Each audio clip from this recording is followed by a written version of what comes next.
when you're winning. Get a goal, it's just the beginning.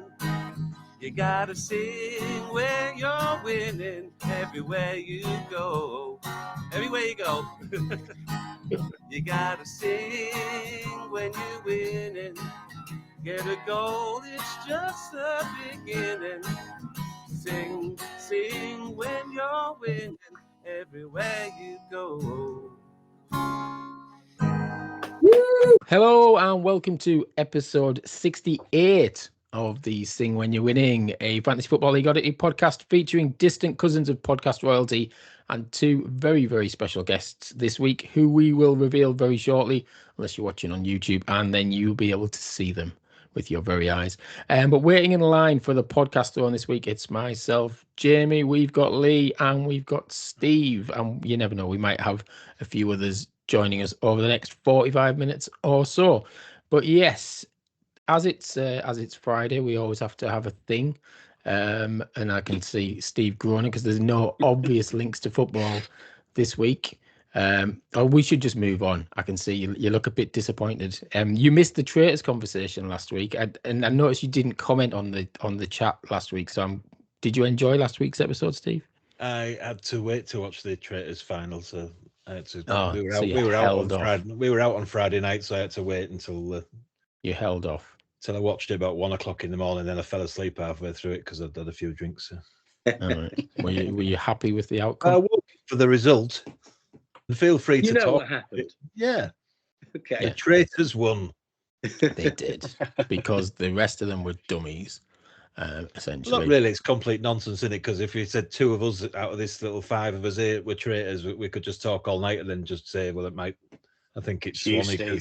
But if two people who got voted out were like, it's you, it's definitely you, and then they both got voted out, you would possibly point your arm at that person who they were saying it was, I think. Yeah. But yeah, it's the Australian, me. Yeah, it's not Adam. It's not Adam. Yeah. But yeah, Australian one's the best one. If you have to watch the Australian one, that is the best one by far. If you watch Series 2 of the Australian one, and the guy in that is something, it's got to be seen to be believed. I've seen that one, Jamie. Yeah. I know what you're talking about. Yeah. You're talking about like the end game. Yes, amazing TV. Absolutely devastating, isn't it? One of the best things I've ever seen on TV, to be fair. But I was going to say the Aussies do it better, but Swanny might not be happy that I just said that. So, I just think, I mean, I'm not into this, but it sounds like you've got an issue when you're getting up in the middle of the night to watch the Australian version of this. Do you need help? No, it's on the iPlayer. It's on iPlayer. You don't have to get up. I just get up in the middle of the night to watch you on TNT. Oh, thanks, mate. Yeah, it's not I was a traitor this winter. I was a traitor. I went and worked with Australian cricketers and just sat there getting abused all day, every day. So I've taken the Aussie dollar, although they've not paid me yet. No, it turns out that some old habits die hard, obviously. We don't have to sit up all night to watch the Australian traitors, but we do have to sit up all night to watch you fuckers in the Ashes, because that's live. That's live. Yeah, exactly. Well, see, when I played in the Ashes, we won it, and so we weren't you fuckers. I know. We were great guys. We loved staying up all night long for that. No, it was a pleasure then. Yeah. Not so much now. No. But there's brighter times ahead with the T20 World Cup potentially. But yeah, we'll get into some cricket chat this Friday morning as well. And we've already welcomed our guests essentially. So as you can tell, we're joined by Adam Devlin, everyone's joint favourite Bluetone, because we love you all essentially, and Swanny as well. Good to have you back for your second appearance. I think Adam, it's your third, isn't it? We were saying off air. So, I believe so. Racking up the Thanks appearances. for having me back. And I will say this on air. I'm sat in my spare room and there's a rack of fur jackets. I don't condone, killing for fur. They're all my wives. I don't own a single fur jacket. I'm not a pimp, before you ask. If I was an American pimp, I would definitely wear fur.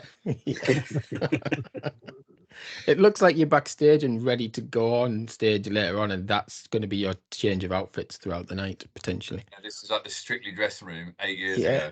Yeah, absolutely that. What was the... long ago? 8 years ago? It was 2018, 7, yeah. Yeah, 8 years ago. 8. Wow. Yeah. Wow. Nike. What was the SAS dressing room like? My word. You know what? I did that SAS show thinking, like most TV shows, it'll be watered down. It won't be as hard as it looks. It was absolutely disgusting. It was horrible. Horrible. It was the hardest thing I've done. I mean, the toilet situation is a bucket in the ground and then a tiny bit of plywood with a hole cut in it. And they haven't sanded the edges. Oh. Oh. I'm like, ooh. Yeah. The only good thing is it was better than the wildcard chip function on fantasy football. Which we will, yeah. Do you want to tell We us need about to that? get to that. I'm brimming about this. Yeah. Do you want to mention that now as we brought it up in case we forget later on? Yeah. Was that a down under thing? Was that the problem? Well, I don't know what it was, but when I take an hour out of my hard-earned day to complete, when I was on a roll as well, and Steve texted me said, "Don't forget to use your chips, mate," and I said, "Yes, don't you worry, I'm on it." And I spent an hour, and then it said pending for about 2 days. Pending, pending. Wouldn't let me stop, wouldn't let me clear it, and then didn't put it through, and I was robbed. Wow. Robbed. And I'm still seeing. You can probably pressing tell I'm still confirm, seeing I think. 6 weeks later, I'm still seeing, and I'm glad I've lost 5 in a row. I've lost them on purpose to prove a point. Was that the English mentality? Honestly, I did, and it was during that fixture block as well over Christmas. Yeah, and it was, I think, the second game, and I'd won 5 out of 6. And I thought, right, I'm into this now, and I just texted Steve saying, I'm going for Europe. Yeah. And as he said, no, you're the unflushable turd, the one we can't get rid of. And I thought, I'll fucking show you. And then the next thing, it didn't go through, and I petulantly stomped my foot and said, right, I'm not touching it for 3 weeks. And I lost 3 in a row. Yeah, but then you did beat me 2 weeks ago, so there you go. There you go. There you go. You got your win. Swings and roundabouts. Yeah, absolutely. And how are your seasons going? Like, Adam, you're going from strength to strength, aren't you? Well, I was until the weekend. Oh, right, did you lose at the weekend? Sorry, I'm now wallowing in 5th place. It's the lowest I've been all season. Wallowing in 5th. I've been in the top 2 all season, but I mean it's very tight up there, isn't it? It is. Is Steve gone above you now? Steve, then they're nodding away. Steve has just slightly gone in ahead of Adam. Yeah.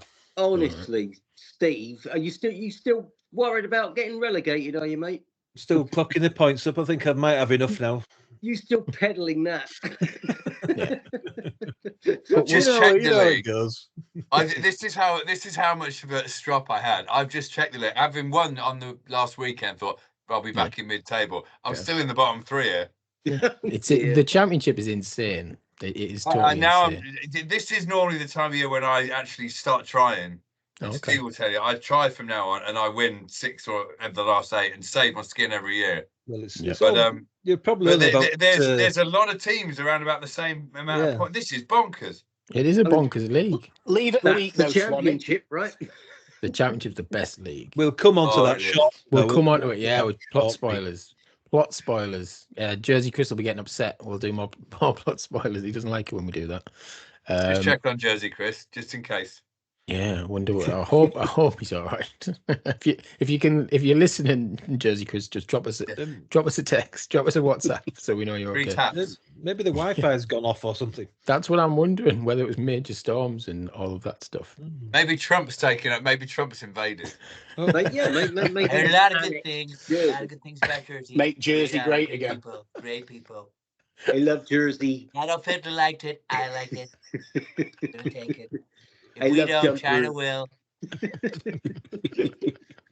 See, he's got a beautiful armada on the way today. He said that's today's line.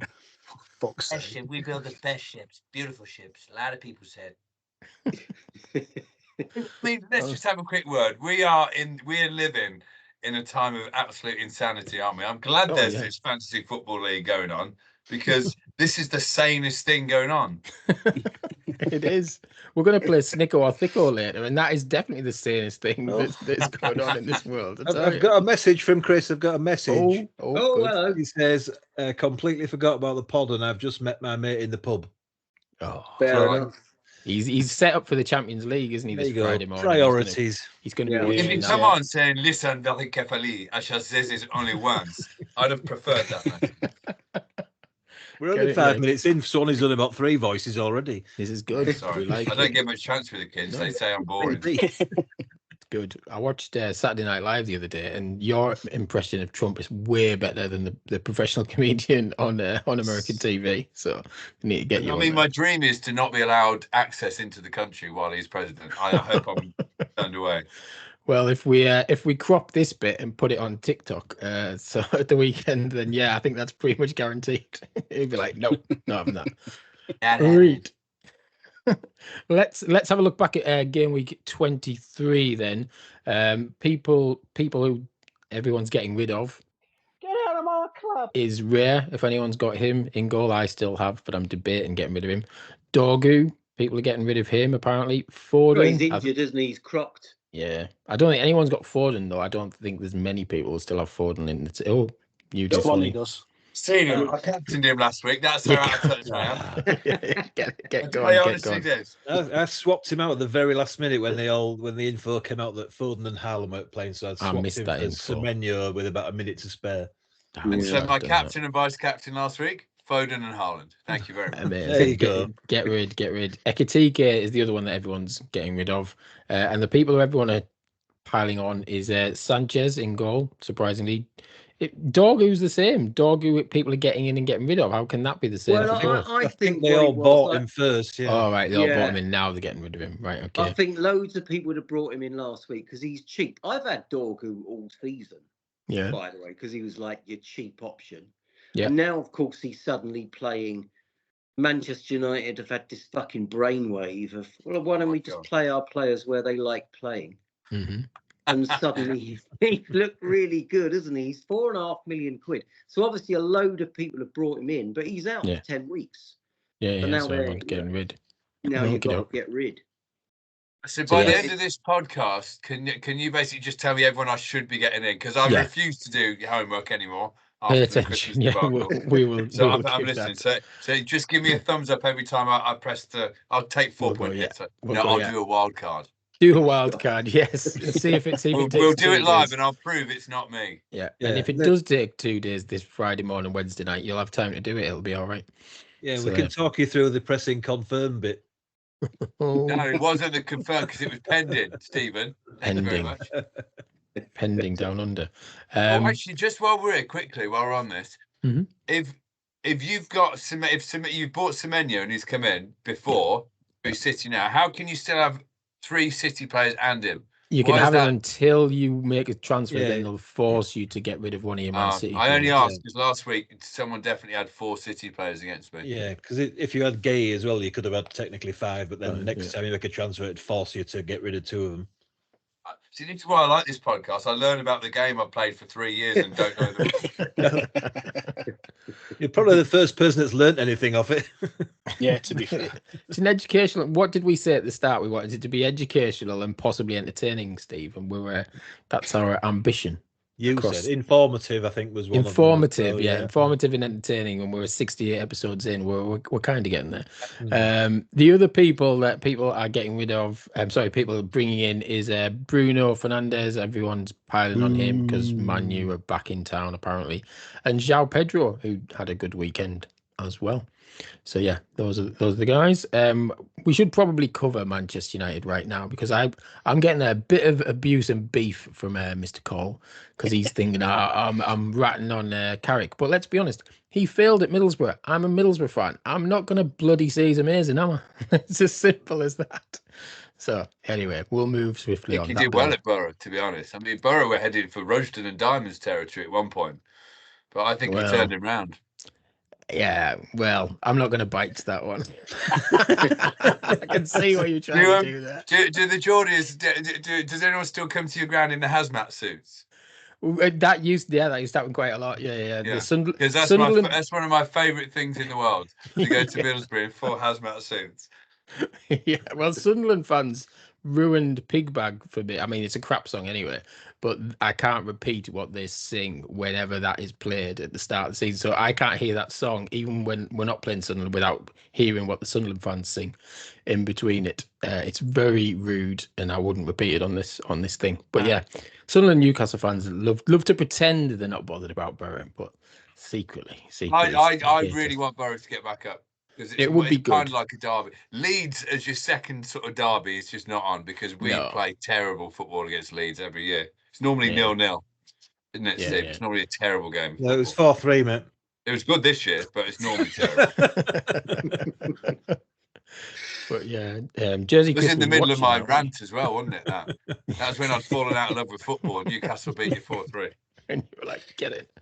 I've got to tell you, actually, when that happened, it was just before the start of play in a day's play at the SCG. So I was on the ground with me and Sir Alistair Cook, sorry.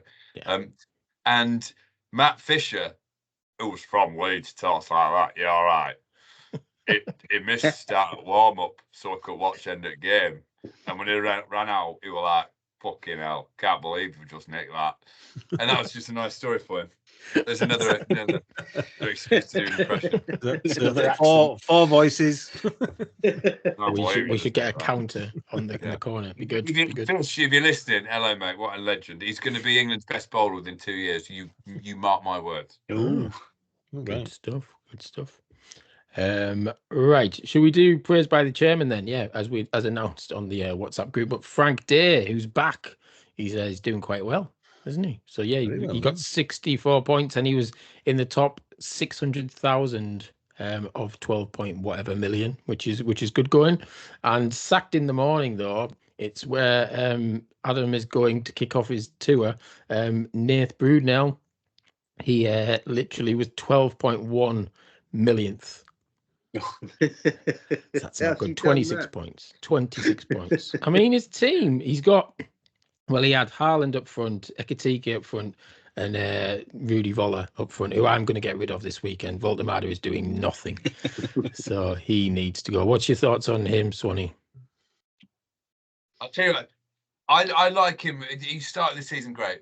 What I don't like about football currently is that the whole Isak thing when he left Newcastle. Isak was brilliant with Newcastle, and I'm not going to jump on this horrible Isak shit, and because he was brilliant for us. Yeah. And when we had him, we played a very, very fast counter-attacking game, and it brought Gordon into the game. It brought Harvey Barnes. We were brilliant last year to watch. He's gone to Liverpool, who don't play the same style, and he doesn't suit him. Baltimore does come in, so Newcastle have played a different style that doesn't really suit them. And Forest is screwed because Alanga went to Newcastle to play with Isak. So 3 clubs have been screwed by one greedy agent getting Isak. There, I've said it. Fair enough. Yeah. Yeah, but mine was one of them. Yeah, sorry. Right? Yeah. So yeah, I mean the whole. So I would happily have Isak back if he wanted to come back to Newcastle. I'd forgive and forget, like a lover who's cheated on you with some other bird down the pub or fella down the pub. Welcome him back. You can grow stronger because of this. You just need an honest conversation and you can move forward. Bag of pork scratchings, pint of beer, and move forward. I love that. How much are you going to pay for him though? I wouldn't pay as much as we sold it for. 60 million I'd pay. I'd have him back for 60. Well, he's injured. He's injured, so he might be able to get him, but with a broken leg, yeah, you'd want him for 60 million with a broken leg. Go with that. Well, Slot might not be at Liverpool for much longer anyway, the way they're playing. So, if rumour has it and all of that good stuff, if you think everyone else is in trouble, how's Slot still in a job? But time will tell. They're not going to get rid of Slot. There's no way they're going to get rid of him this season. Maybe not till the end of the season, but I think in the summer he'd go. Perhaps in the summer, if it goes seriously tits up, as in no Champions League, no trophy, then maybe. But yeah, and I like Voltemada. I think he'll come good. Yeah. I really do. I find him frustrating as a FPL manager because he scores good 1 in 5 or 6. Well, so you keep him in. I've never had him in my team, so I don't really give a shit. He scores 1 and 2 most weeks. I tell you what it is. He's annoying because he's 6 foot plenty, and he's not very good with his head whatsoever. So as a Newcastle fan, you watched him. He's like, fuck's sake, come on! How many times can you land it straight on someone's head, and they hit the bar or go over? A great finish against Sunderland, though. I think you'll agree. Yeah, that was a fantastic header. Just quickly, while we're on that, this is going to drop a massive name. I can't remember whether I told you this last time. But I'm mates with a few of the Newcastle players from my era when I grew up. Johnny Beresford's one of my best mates. What a legend. Hello, Beres, if you're watching. And he said the greatest header of the ball he'd ever known. It wasn't Shearer, it was Les Ferdinand. He said with Shearer, if you picked him out perfectly, he would score. But with Les, you just had to float it anywhere in the 18-yard box. And he would just sail as if he's like levitating and just get on the end of it. So just a good shout out. I wish Les Ferdinand was up front for us right now. Yeah, great player. Great player. Good stuff.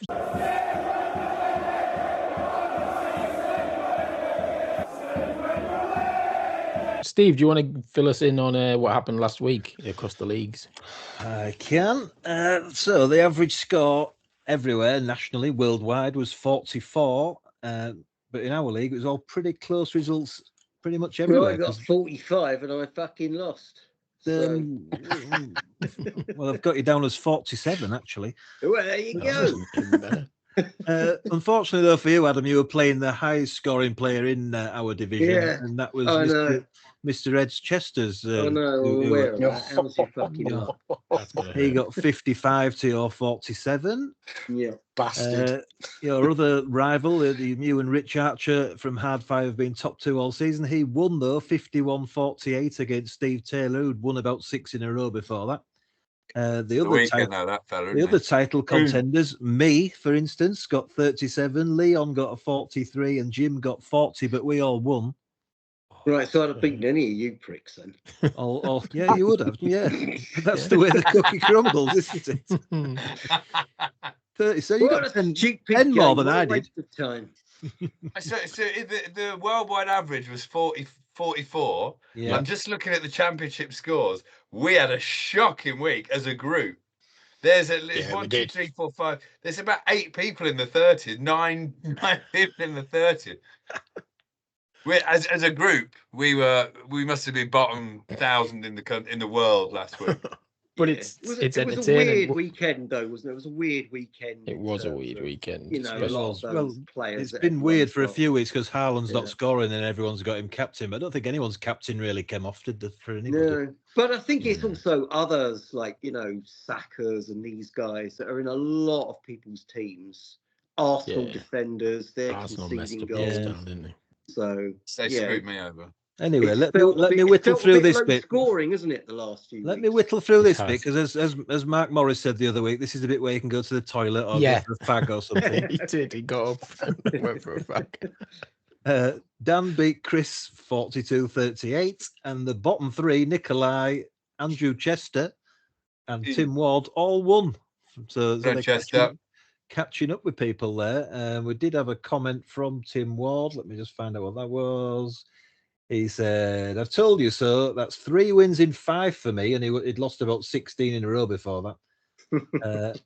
And he said, "The performances were always there and the results just weren't coming for me. And recently when he's only lost by a couple of points. So he thinks he's back now and he's going to be surviving." Mm-hmm. So, but he's about 15 points behind everybody else still. Yeah. So. Sounds a bit like Arne Slot, doesn't it? Have you managed to get Richard Ashcroft to join the league yet? Just so we can have Andrew Chester and Richard Ashcroft on the same podcast. But I believe quite a few of our managers are actually supporting Richard Ashcroft at various points in the summer. So it's got to get him in. Because if you've not seen my mate Andrew Chester, he is the spitting image of Richard Ashcroft and always has been since we were kids. Legend. Yeah, like I said, when you were going to come on last week, Swanny, but we couldn't because of various things. Andrew said he couldn't come on because he was going to the theatre. Oh, bless him, well, he has changed. He has changed.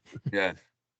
Anyway, I tell you, Andrew Chester was my best mate at school because he was the lad who went to bands who no one had heard of. You know, the cool kid.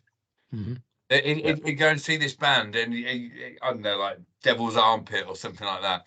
And a week later, they'd be all over NME or something. No, he was Brilliant. that guy. He was that guy. Could sniff him out. Anyway, can I do the championship now? Come on then. Best league.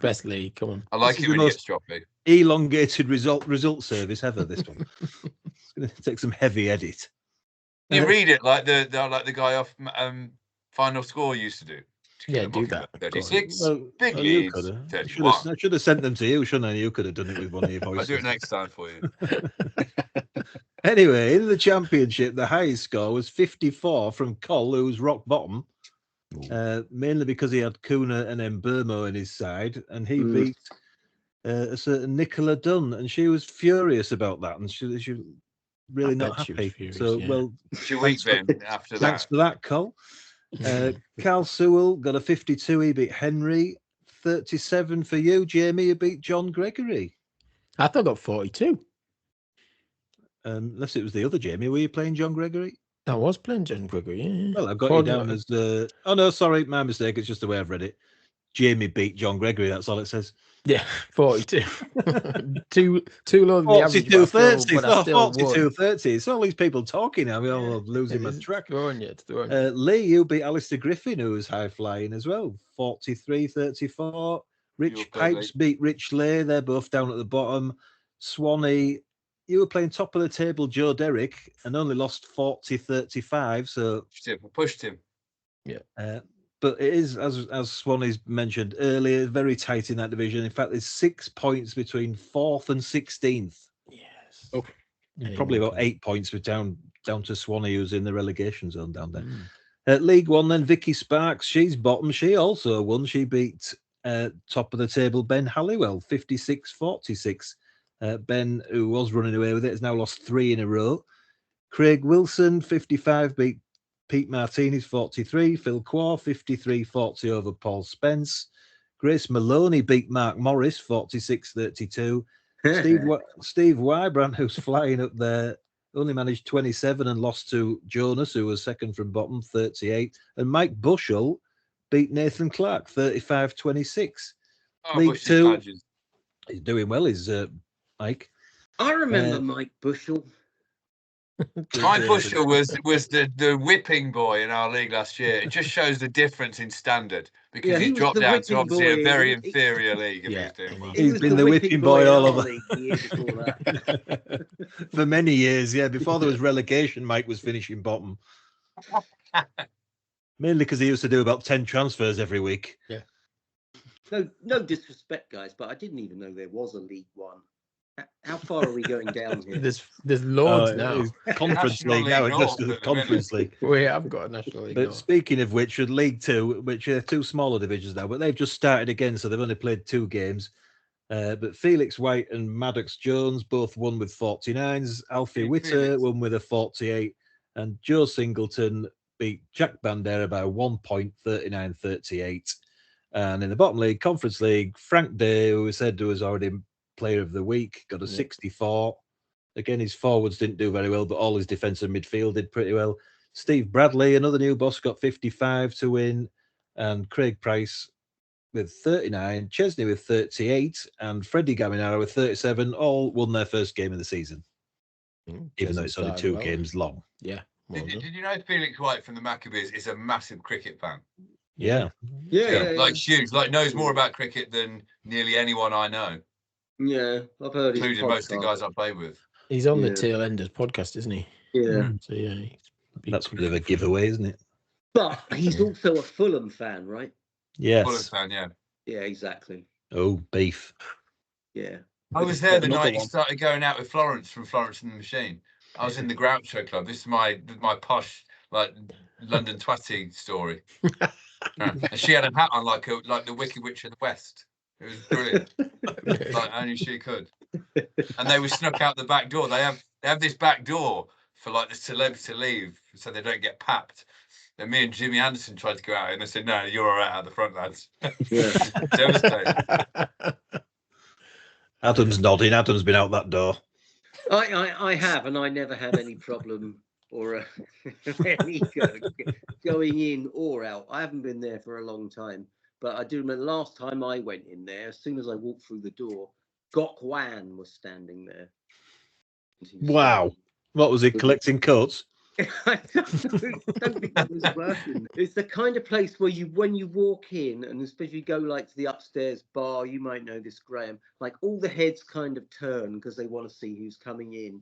And then they see that it's you, and everyone just looks. It's proper. Turns away again. I don't know who that fucker is. No, I did a sports quiz there. Myself and Jimmy Anderson hosted a sports quiz with Stephen Fry. Stephen Fry is one of the best blokes I've ever met. Name drop.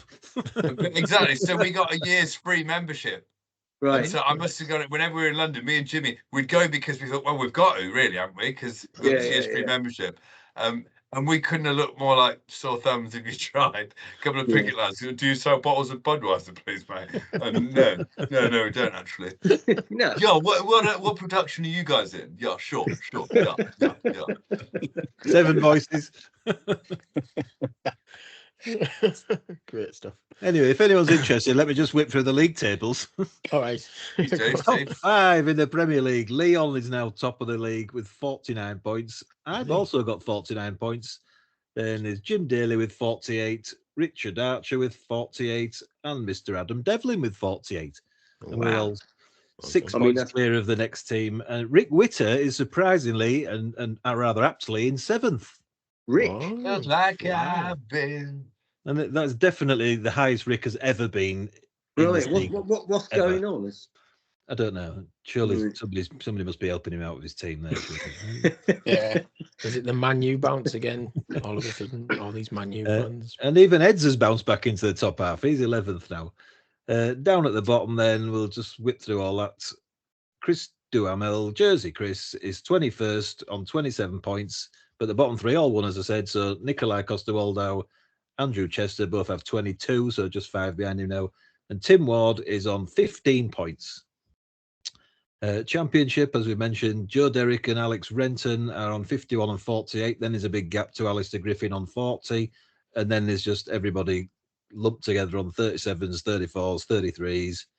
Down to the bottom where Rich Lay is 17th on 30 points and 2 points behind him. Swanny on 28. Rich Pipes on 25 and Cole is on 21 points, still bottom and has been bottom all season. League One, Ben Halliwell's top. His lead's down to 2 points now. Mike Bushell is second. Oh, Bushy. Wow. Championship. 43 points. Third is Grace Maloney with 42. Steve Wyre at 42. Ben Hope, 39. And Tim Bresnan, 37 points, is in the playoffs. Hey, Bresny lad.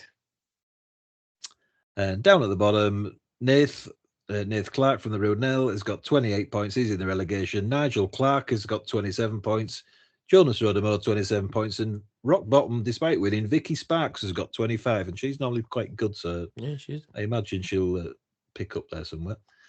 And in the other divisions, there's no point mentioning it because they've only played 2 games and it's not. Yeah. And nobody cares. Well, and that as well. Well, yeah.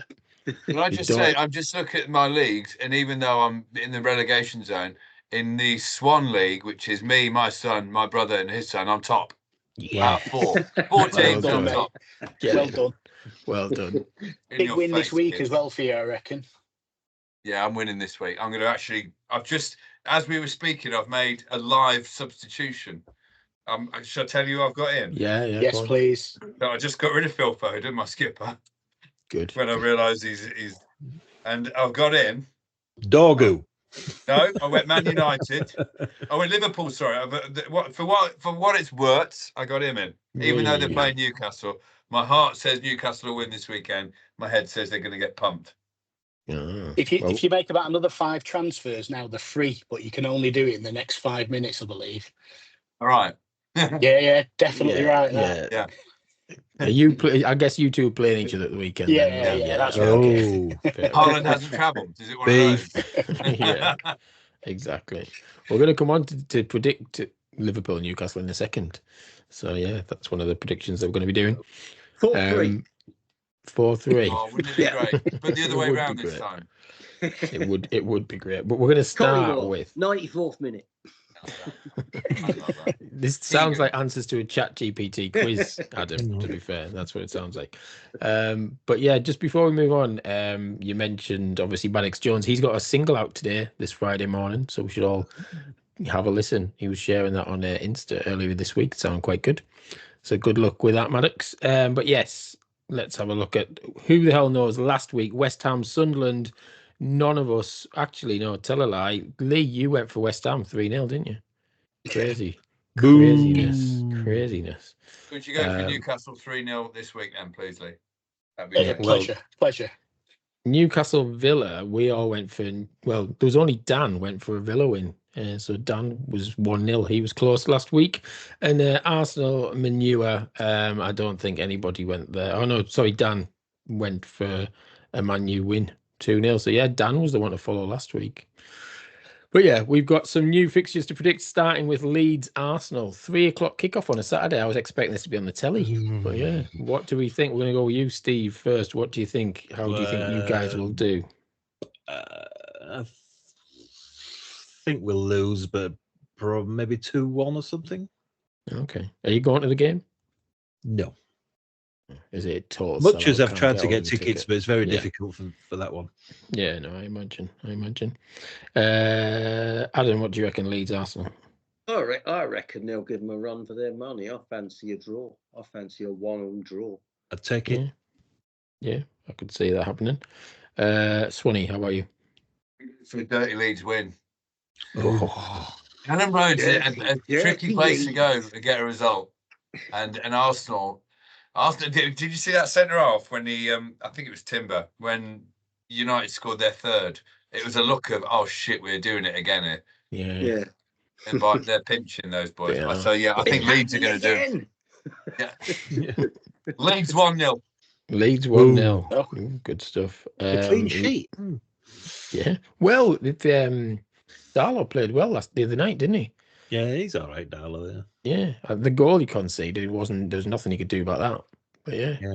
He did quite well, I thought. Very much a game of two halves, wasn't it? We were awesome in the first half, and awful in the second. But a point away is always a good result, isn't it? Let's be honest. Yeah.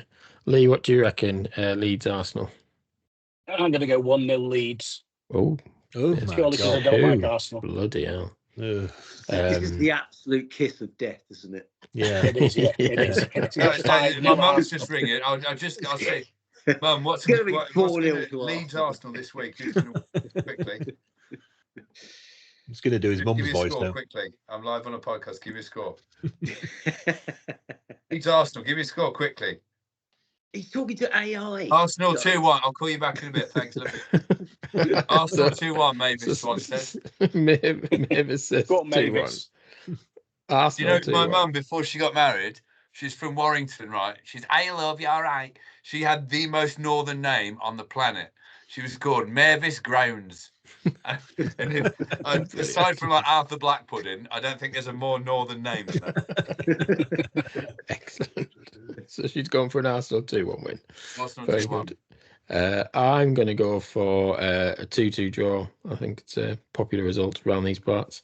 I think Arsenal will struggle. I think we're all suggesting that, aren't we? And wouldn't it be funny if they did choke again?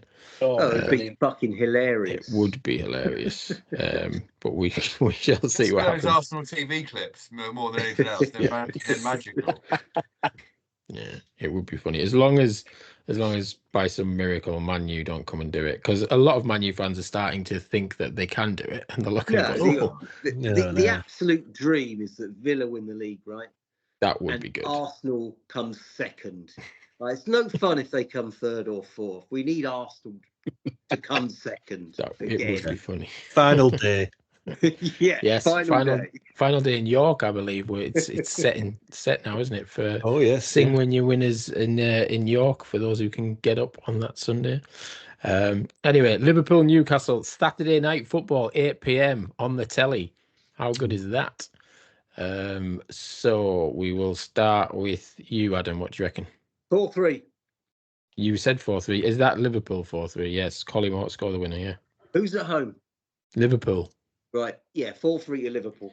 4-3. Swanny, what do you think's happening with Newcastle at the moment? What are your thoughts? I'm coming for a bounce back. They were truly awful against Villa, but without Bruno Guimaraes, who's basically the playmaker that we all know he is. Apparently, he's back tonight. He's back on the weekend. He's not, Graham. He's out. I was just looking at the team, so no, he's not back.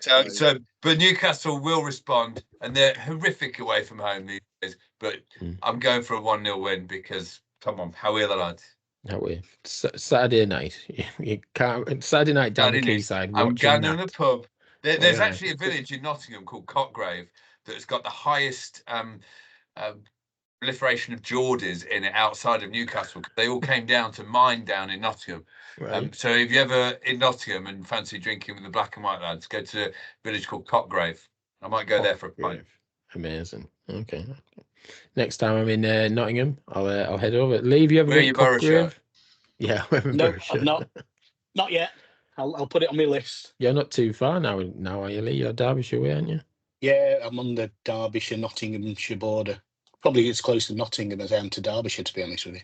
It's like an Ilkeston or a Long Eaton sort of place. I used to live in Ilkeston. Oh God, what a shithole that was. Hello to all our friends in Ilkeston. Loved it though. You know what? It was the best night out. It was absolutely such a top night out there. But, yeah. Lee, what do you reckon? Liverpool, Newcastle.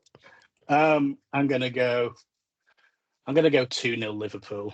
I just think Newcastle aren't good away, and yeah, 2-0 Liverpool. Okay, Steve, how about you? We'll go with a Desmond 2-2. Bit of a Desmond, good Take that. stuff. I'll take that. I quite fancy Newcastle, to be honest. I think Newcastle will win 2-1 on Saturday night. So we'll see. And then the last game we're going for, as you're with us, Adam, Villa Brentford, Sunday at 2 on the telly. Doesn't bode well, does it? Well, you never know.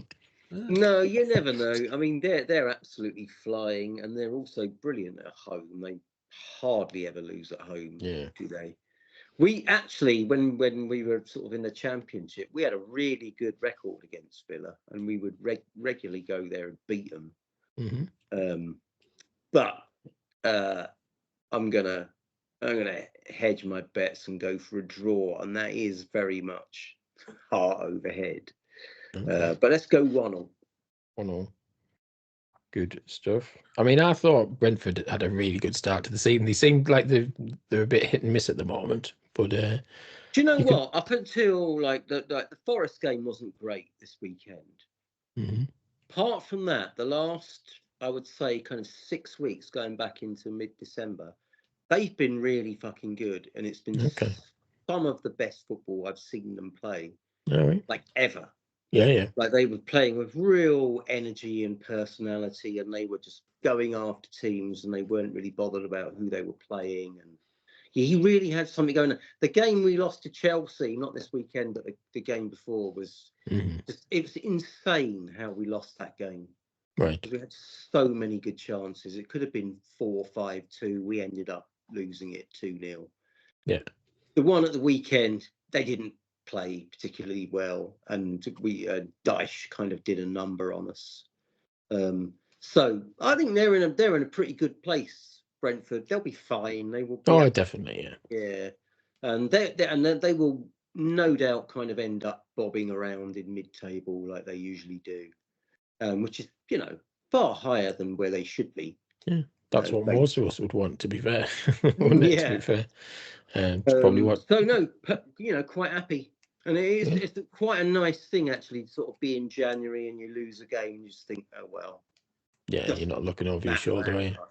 We've got a very hard set of fixtures coming up though. I think we've got Villa away, we've got Newcastle away, then we've got United, and we've got some hard games coming up because we had quite a nice, comfortable set of fixtures over the kind of festive period. But we'll be fine. We'll be absolutely fine. And I'm sure Leeds will be fine as well. It pains me to say it, but I'm really enjoying watching Leeds at the moment. They actually remind me a little bit of Brentford, the way they're kind of attacking the division and just getting after teams. And so I'm convinced that Leeds will be fine as well. Yeah, we've said it a number of times now, but yeah, I think if the promoted teams, it's been good to see Leeds and Sunderland come up and just go at it and not show too much respect. Yeah. I think the Premier League needed that, didn't it? It was just getting a bit dull when it's the same teams going straight back down again. Yeah, exactly. Yeah, that is not a good cycle to be in. No. So, and it wasn't that long ago, I know we had those 2 seasons where the top 3 came up and went back down, but it wasn't that long ago. You're only going back sort of 5-6 seasons when Fulham came up and Brentford came up and Bournemouth came up and Brighton came up. Scared there. And they've all made a real fist of it and established themselves now. Yeah, it's good. Hopefully that'll happen if a certain red team get promoted this season. But hey, there's a lot of football. There's a lot of football to be played down in the Championship, so we shall see. Anyway, Steve, what do you reckon? Villa Brentford.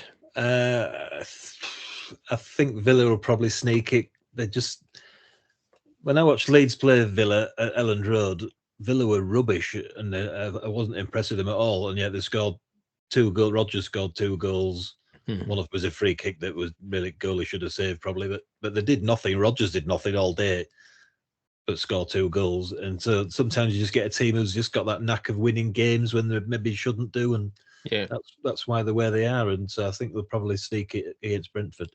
Probably 2-1, and hopefully Mr. Thiago will get one of your goals. 2-1. Okay. I think Villa 2-0. I think they've probably got enough on Sunday. Swanny, how about you? I'm going to go for a Brentford win. Yay! Because Villa were excellent last week at St James Park. They really were good. But yeah, I'm not used to it. I've seen them play and think they're dross this lot. And they have got a way of scoring. I think they're getting a bit ahead of their station, and this is all for Dan Mousley. This is for my mate, Dan Mousley. He's listening. Yo, lot are not going to win the league. You're going to finish 6th. So Brentford will win 2-0. But Man City, I've already got money on Man City to win this league, by the way. The juggernaut has started. They're only 4 points behind Arsenal. There's no way anyone's beating Man City this year. It's horrible. It's Not horrible with the to think, signings but they've they're going to made. win it. Yeah, They're with the gonna win signings they've made, I think that completes it. Yeah, I think you could be right. I like the way you think all your mates are going to be watching this one. Is well, they will, because I'm going to text them and say, if you don't listen to this podcast, I will never coach you again. Good stuff. Good. See if we can beat the records of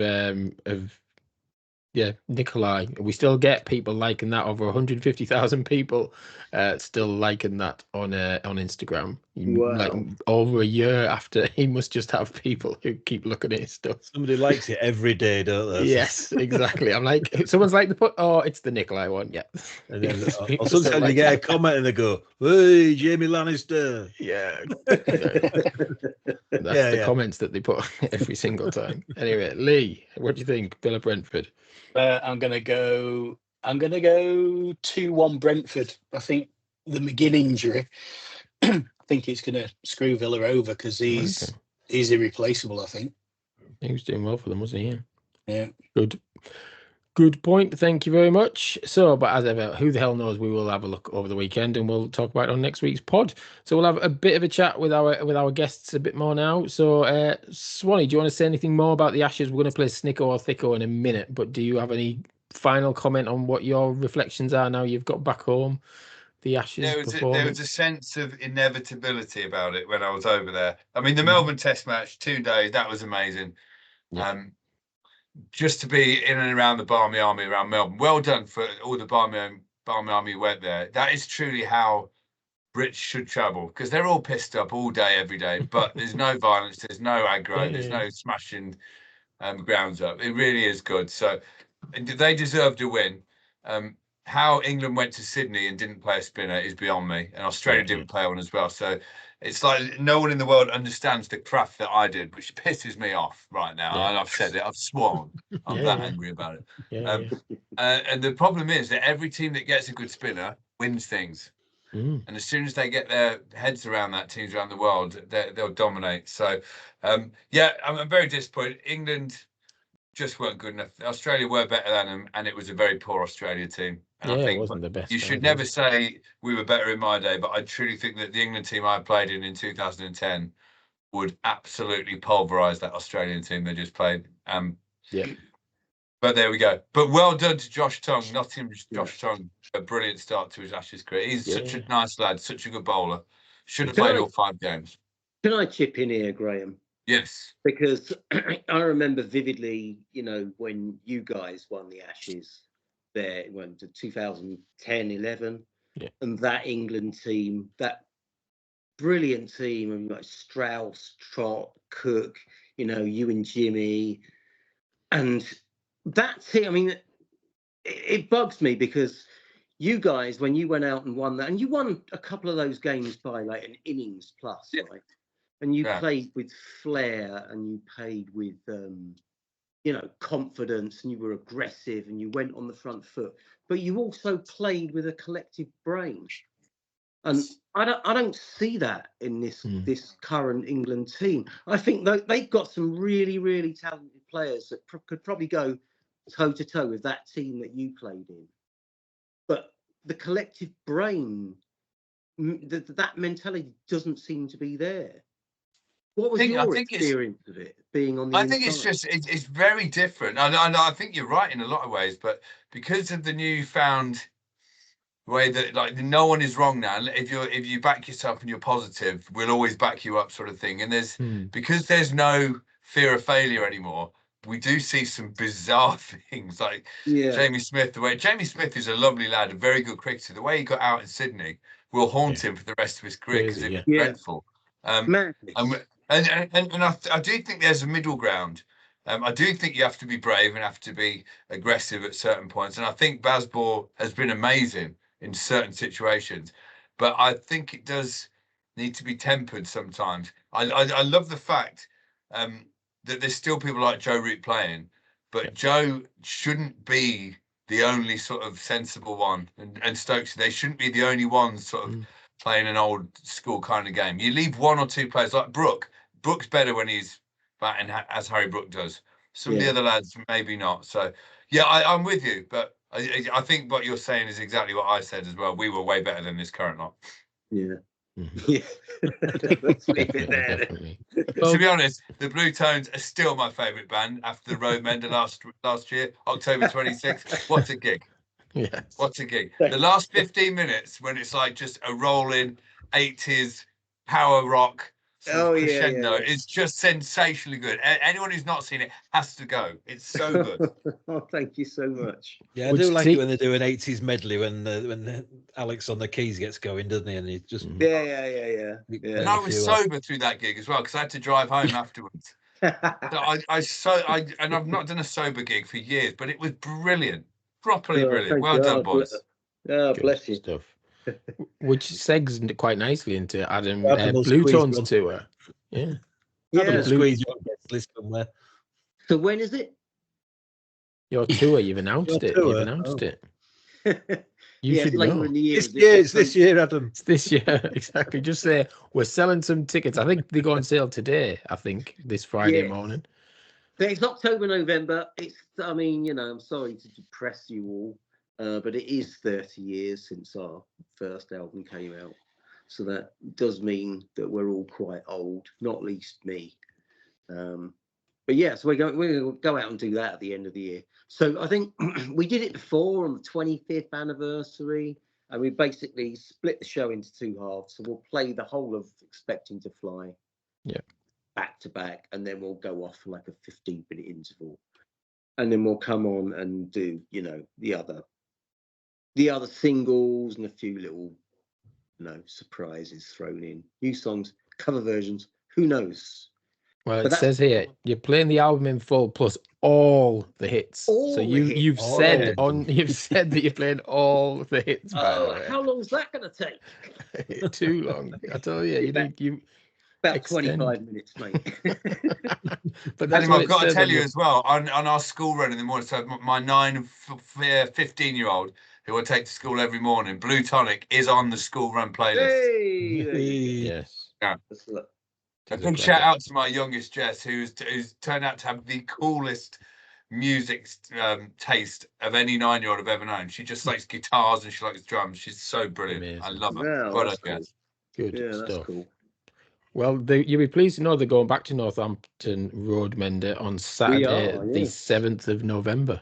Yes. Are they Nottingham or close nearby?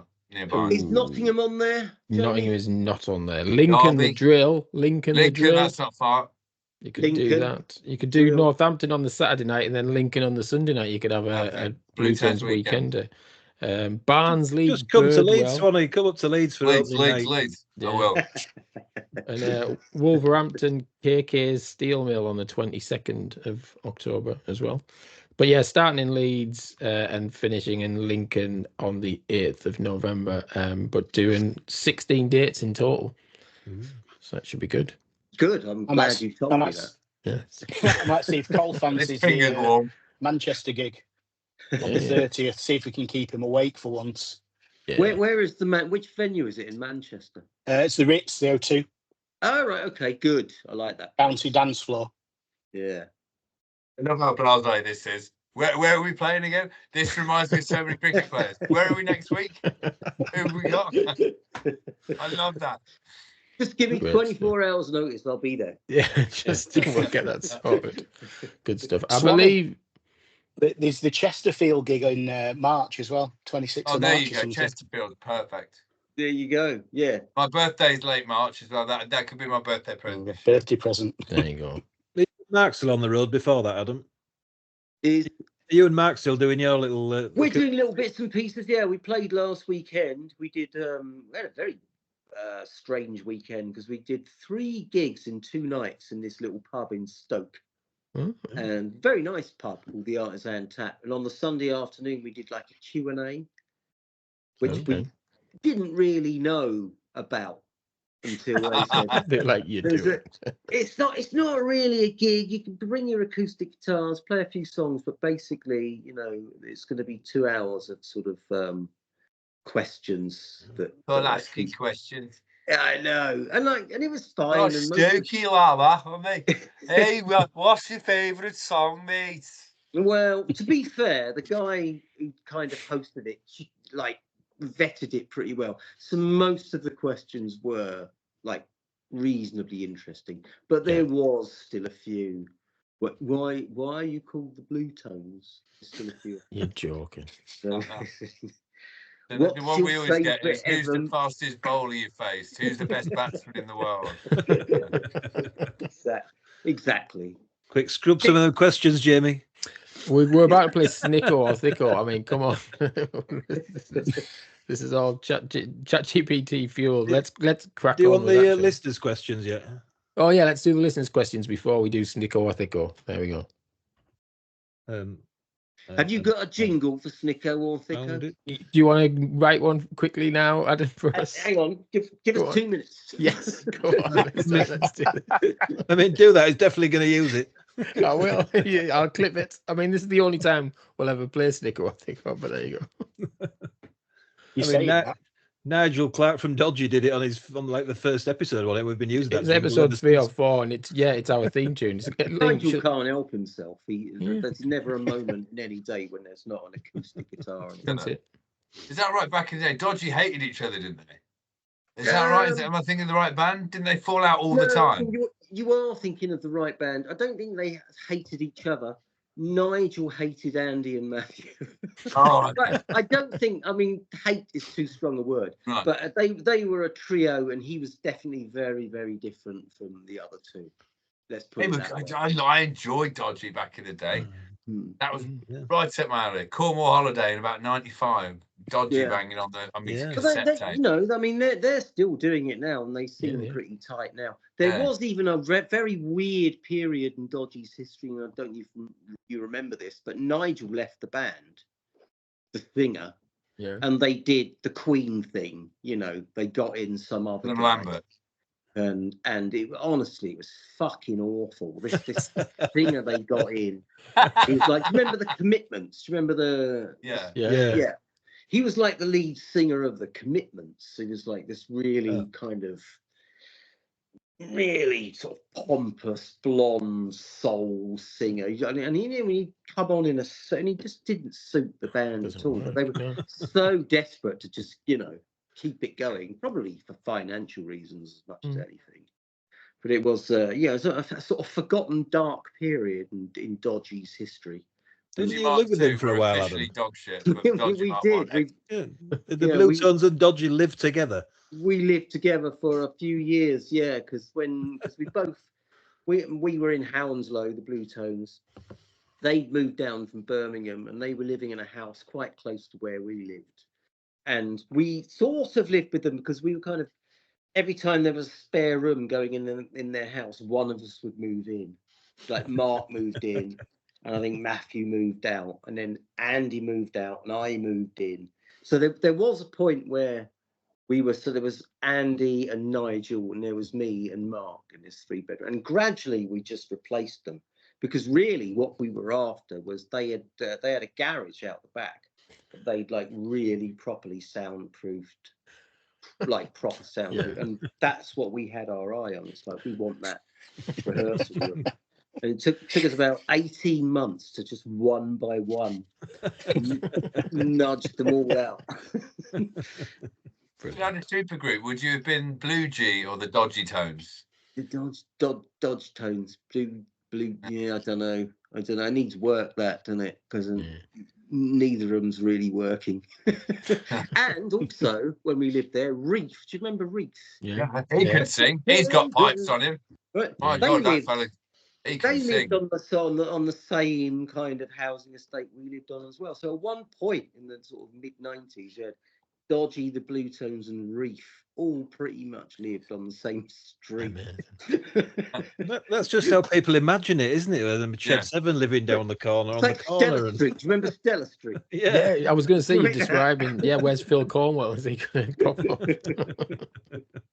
The lead singer of Doves lived on the same street as my brother. I think I told you this last time, in Northenden in Manchester. We had a snowball fight with him one Christmas when we were up there. It was brilliant. Who's living next door now, Swanny? Anyway, who's in? I've moved. Right. So I'll tell you. So when I last spoke to you, was it the Enzo? Maresca appeared at my window. Yeah. So Maresca went, and Barry Bannahan, the fellow from Sheffield Wednesday, he bought the house. Oh yeah. Yeah, literally, just footballers everywhere. But we've moved. We've moved to the posh bit now. We got away from them. Got away from the riffraff. He's just signed for Millwall today, hasn't he? Yeah. Well, he'll be off again. Yeah. Who has Barry Bannon? Yeah. Has he? Mm-hmm. Yeah. Why would you want to leave Sheffield Wednesday? He's fed up of paying 15 quid a week match fees. Washing his own kit. Yeah. Whose turn is it this week? I'll do it, lads. Anyway, listener question. Finally, it's kind of anonymous, but it's from Ed's. Right. Swanny, given that you and Harmison are both contemporaries and luminaries of the cricket world and both Newcastle fans, is it fair to assume you're both best mates, and does he play FPL? He doesn't play FPL. I get on really well with Harmy. I was down at TalkSport last week, and when I walked in there, he's enormous. Harmy, he towers over me. He's like 6'7", and he always gives the biggest hugs. He's like, I don't know if you remember the Mr. Men, Mr. Thicko. His arms just sort of envelop you, wrap around you. And I go on a golf trip every year to Portugal. I love Harmy to bits. He says everything twice. And that's what I love about him. But he's good on TalkSport as well. I really enjoy him. He's really good. If you ever get into talking football with him, he's way more, like most Geordies, way more passionate about football than cricket. Because they've not just got him talking about cricket, have they? They regularly have him as like reporting from Newcastle games. Yeah, he just talks sport too from Newcastle. He's really enthusiastic and articulate. And he played there as a kid. He was a centre half, and he was released because he said, "I just wasn't quick enough, Lake. I wasn't quick enough, Lake." So they released us. But whenever he used to play football beforehand, before they banned it, 3-touch football before games of cricket, he was brilliant. Him and Ryan Sidebottom, whose dad, obviously Arnie Sidebottom, played with George Best at Man United. Those two were seriously good footballers. Right. Same listener then. He's calling himself a Newcastle fan. He's signing off these questions, a Newcastle fan. But we know it's Ed's. Anyway, he says, Devlin, Brentford's Igor Thiago is the second top scorer in the league. Have you captained him yet? And do you think he's better than Haaland at the moment? Well, I've only had him in my team briefly for a sort of 2-3 week period. And no, I never captained him. And I think Steve, because we've talked about this before or messaged. As a rule, I don't like having Brentford players in my team. I like that. Clouds your judgment. And also, if you have a shit weekend, then you get kicked in the bollocks twice, don't you? Once by your team losing, and then by your fans. Very true. Yeah, definitely. So I don't like having him. I'm not comfortable with it. I had him for like 2-3 weeks. He did score some points for me, but I don't like having him, mate. Yeah, that's a great idea. Tell- I used to have a similar thing when I used to go and watch Newcastle every week before I was married with kids. I'd put a fiver on the opposition to win, just so if Exactly. they lost, if they Yeah. won, you don't care. You've lost a fiver, and if Exactly. your team loses, at least you got Yeah. 15 quid in your back Yeah. pocket. Yeah. to buy home. The insurance bet. Yeah, exactly. So it's the reverse of that. Next listener is a Mark from Tunbridge Wells. His question to Swanny is: Why does Swanny think there is such a dearth of world-class spin bowlers in the current England setup? Technically, spin's just not. I don't think it's coached very well. Hasn't been coached that well for 20 odd years. And not having to go at the coaches, just what everyone believes was the right way of coaching. I'd never agreed with, and I'm very stubborn, and I'm never been wrong. I'm the first to admit when I am wrong, but it's never happened yet. So I think there are talented spinners there. There's a lad coming through from the under-19s called Farhan Ahmed, who's the best spinner in the country at the minute. I think a little off spinner. He's a brilliant bowler. He's not that little anymore. He's growing all the time. I think England should get him in the main setup as quickly as possible. Let me coach him, and he could be a superstar for 10, 15 years. He's really, really good. So there is talent out there. There's a few other lads coming through as well. There's also a lad called Bertie Foreman, who no one will have ever heard of, played under 19 stuff, but he was released out of the game last year, and I believe he signed for Kent. So Bertie, he's a brilliant little bowler as well. I like him. He's got some spunk. He's got some character. So there are guys out there, but they're just not finding their way through at the minute. They will. It goes round in a big cycle in cricket, and spinners will start to rule again. A bit like long throwers in football. Yeah, Rory Delap. Yeah. And Mark's question for you, Adam, is can you ask Adam if he has any other subjects apart from football that he feels confident talking about in social situations? Probably no. Well, you've done well with cricket tonight, so Yeah, exactly. You seem very knowledgeable to me. Right. Other sports. Other sports. Yeah. I would say other sports, popular music, and pop culture, and then another thing after that we're probably struggling. So I take his point. What would your specialist subjects on Mastermind be? Good question. What would my specialist subject be on Mastermind? I watched that the other guy. There was some guy on the other night, I don't know who he was, but his grand total was 4. Right. Well, Stuart Pearce was on last night, wasn't he? Stuart Pearce was on, and he was doing. Yeah, Pearce won. Yeah. Yeah, and he was pretty good. So I don't know, Steve. History. Mine was Star Wars episode 46. Star Wars, yeah. How did you get Star on? Wars episode 46. I won when I was like, I beat the Vicar from Gogglebox, Yeah. Mike from Mike and the Mechanics, and Janet Peel. Janet Peel did Echo and the Bunnymen as a specialised subject and got 1. Wow. Mike, is it Mike from Mike and the Mechanics? I called him Mike, the singer from Mike and the Mechanics. Mike Rutherford. His chosen specialised subject was the history of Sheffield Wednesday Football Club, and he didn't get anything wrong. He was brilliant. Right. His general knowledge was pants, but his Sheffield Wednesday knowledge. Well, that's what you go on for, isn't it? Yeah. I'll bring the trophy on next time if you want. I'll put it. Yeah, you should. We do have guests who do, if they've got trophies, they have them. They appear in the background. We've got quite a few winners. Mark won. I've got fur coats. Didn't he? Yeah, you've got the fur coats, exactly. Ready and waiting to go on stage shortly. I think Rick came last on Mastermind, didn't he? Yeah, he did. Or third or fourth. His specialist subject was the Smiths. Yeah. It was. Yeah. And I think he did okay, but he was absolutely fucking useless. But Mark's got, he's won Celebrity Pointless. Rick was Rick, on with him, yeah. wasn't he? With The Rick, two of them With won Rick, that, yes. Yes. And, although Mark still says that Rick did absolutely nothing. Well, I think Mark did most of the heavy lifting there, especially on the end. He literally just stood next to him. What's the one called that I did? Morning, Rick. You have to catch a ball that Paddy McGuinness did. the drop or something, ball Oh drop. yeah, I remember that. It kind of felt like I was cheating as a cricket player catching a ball against these like comedians who couldn't like walk straight. Yeah. And the other one, what's the one with the shoving machine that Ben Shepherd does? Tipping point. Yeah. Tipping point. I won that one. Did you? Oh wow. Yeah, and I did Crystal Maze with Vic Reeves, but he's not called Vic Reeves in real life. Jim. He's called Jim, isn't he? Yeah. Jim Wall. And I kept calling him Vic all the way through. I couldn't help it. And ended up having a session with Jim and his wife in the Hotel Divan in Bristol afterwards. Brilliant. Nice one. Good. Did you ever do the wall? No, I would have liked it where we'd have to make different shapes Yeah. and run through. Bring on the wall. I'll tell you some dodgy TV about. Good stuff.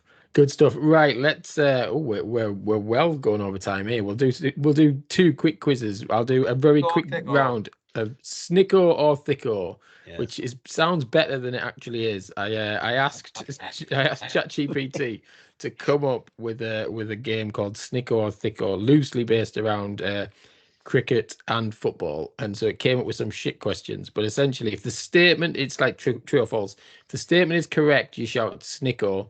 If the statement is wrong, you shout Thicko. Essentially, which so there's a couple of questions. There's not loads. First question: the snickometer detects sound to determine if the ball hit the bat. No. Thicko. You're saying Thicko. Well, I think the big Thicko is ChatGPT because it says Snicko. That's exactly what Snicko does.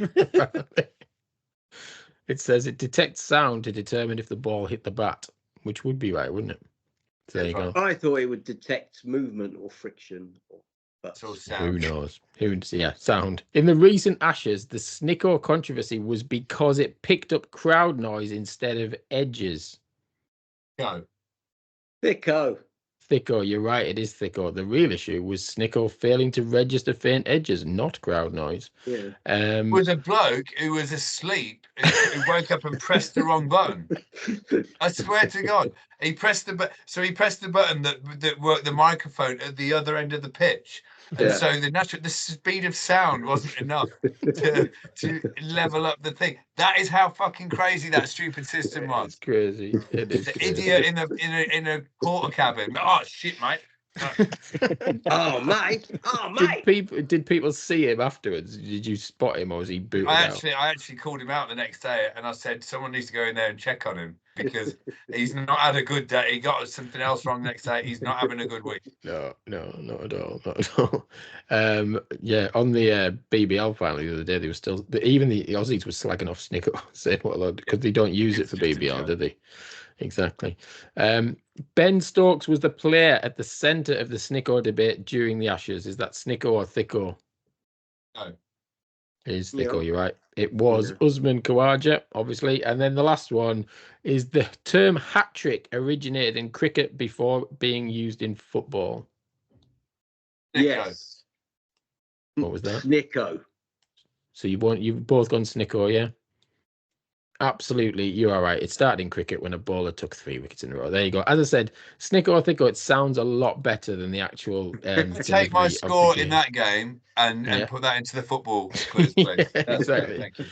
But we're going to do the real quiz that I got for you both is home and away, just like being on Question of Sport, essentially. Okay. So if you go home, Adam, you'll get questions about the Bluetones or Brentford. And Graeme Swanny, if you go home, you'll get questions about English cricket or Newcastle United, and vice versa, essentially. Okay. So if you go away, you'll get what the other one would have got. So we'll start with you, Adam. Do you want to go home or away? GPT quiz as well. It is, yeah. 5 questions. We'll just do 5 questions. Home or away, Adam? But I'm going away. You're going away, right? Cricket. Who holds the record for the most Test runs for England?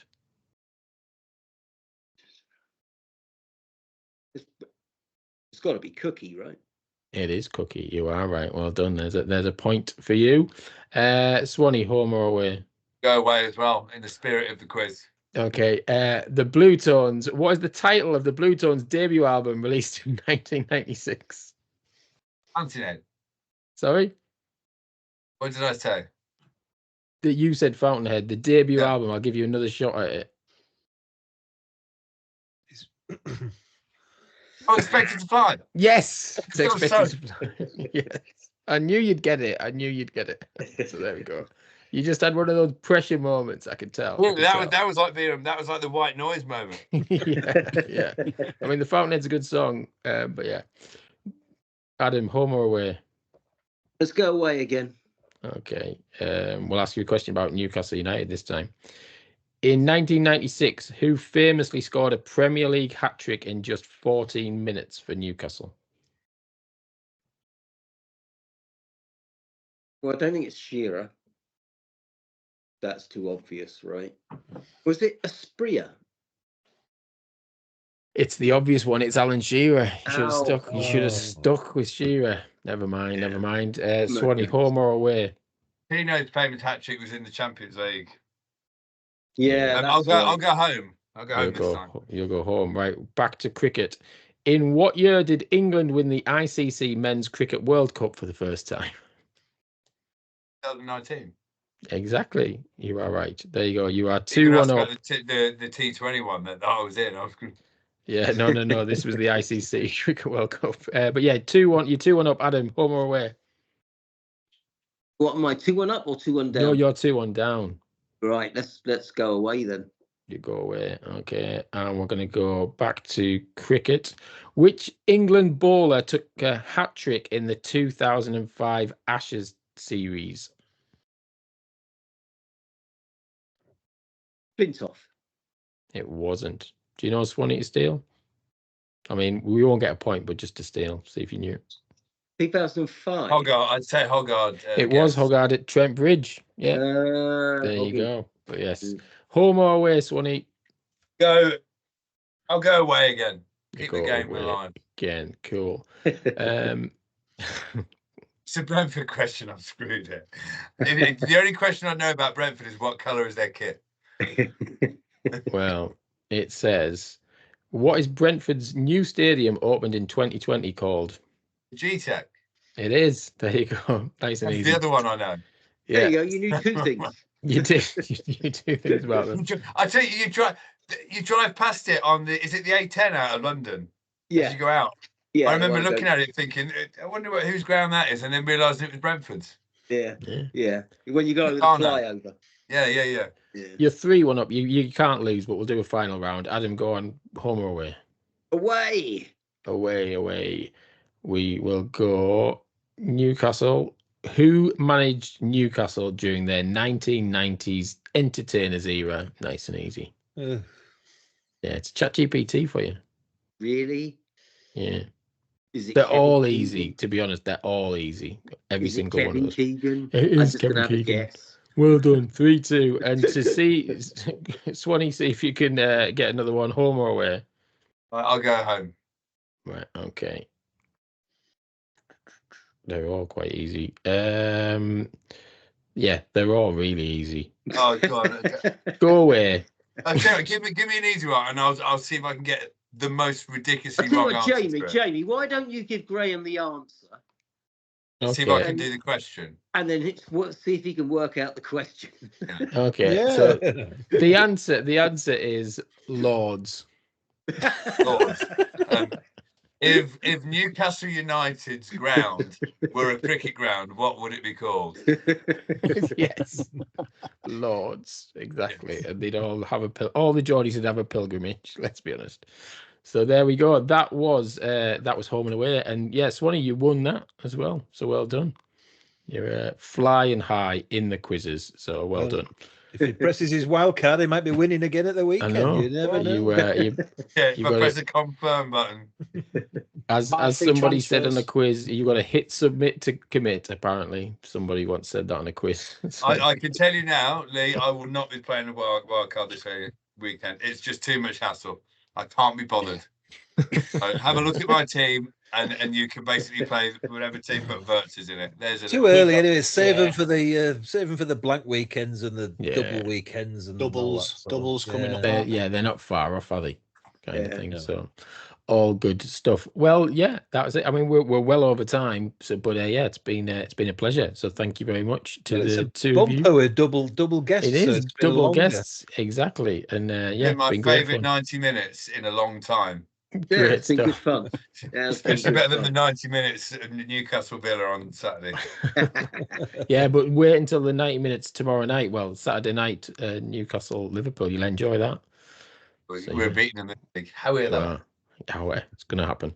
But yeah, thanks to Swanny, to Adam for joining us. Thanks again to Steve and Lee. Thank Remember, you. you can follow us on Twitter at SWYW_FPL. The double underscore is important. And if you're watching this on YouTube, like lots of Swanny's mates are going to be, leave us a comment, rate his impressions, and we'll talk about it on next week's show. But yeah, they think it's all over. It is for another week. Enjoy your footballing week. Keep on singing and keep on winning. Goodbye. Bye. Bye.